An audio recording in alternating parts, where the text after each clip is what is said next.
நான் மிளகாத்தூள் ஃப்ரிட்ஜில தான் ஸ்டோர் பண்ணி வைக்கிறேன்னு ஆல்ரெடி ஒரு வீடியோல சொல்லியிருப்பேன். ஏன்னா ரொம்ப நாள் வச்சு யூஸ் பண்றதுனால புழு, பூச்சி இதெல்லாம் விழுகாது ஃப்ரிட்ஜில வச்சா.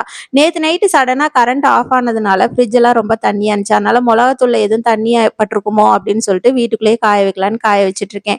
இன்னைக்கு வியாழக்கிழமை அப்படிங்கிறதுனால பூஜை ஜாமான்லாம் விளக்கலான்னு சொல்லிட்டு விளக்கிட்டு இருக்கேன். இதுக்கு வந்து ஒரு ஈஸியான டிப்ஸ் சொல்றேன். என்னன்னு பார்த்தீங்கன்னா, கோலப்பொடி இருக்கு பார்த்தீங்களா? கோலப்பொடியும் புளியும் வச்சு தேய்ச்சாலே வந்து நம்மளோட பூஜை ஜாமான்லாம் நல்லா பளிச்சுன்னு ஆயிரும். நீங்க ட்ரை பண்ணி பார்த்துட்டு எப்படி இருந்துச்சுன்னு மறக்காம கமெண்ட் பாக்ஸ்ல சொல்லுங்க.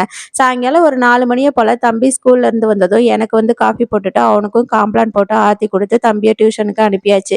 இன்னைக்கு நைட்டு டின்னருக்கு மீல் மேக்கர்ல தான் பிரியாணி செய்யலாம் அப்படின்னு சொல்லிட்டு தான் ப்ரிப்பேர் பண்ணிட்டு இருக்கேன். இதுக்கு சைட் டிஷ்ஷா வெள்ளரிக்காயில தான் ரைத்தா பண்ணியிருந்தேன். இந்த மாதிரி சாப்பிடும்போது நமக்கு ஃபைபரும் கிடைச்ச மாதிரி ஆயிடுச்சு. அட் த சேம் டைம் வந்து பாத்தீங்கன்னா டிஃப்ரெண்டா ஆனியன் ரைத்தா சாப்பிட்றதுக்கு பதிலாக வெள்ளரி ரைத்தாவும் சாப்பிட்ட மாதிரி ஆயிடுச்சு. ஸோ இன்னைக்கு டே எனக்கு இப்படிதான் போச்சு. நாளைக்கு பார்க்கலாம். Bye you on the next vlog.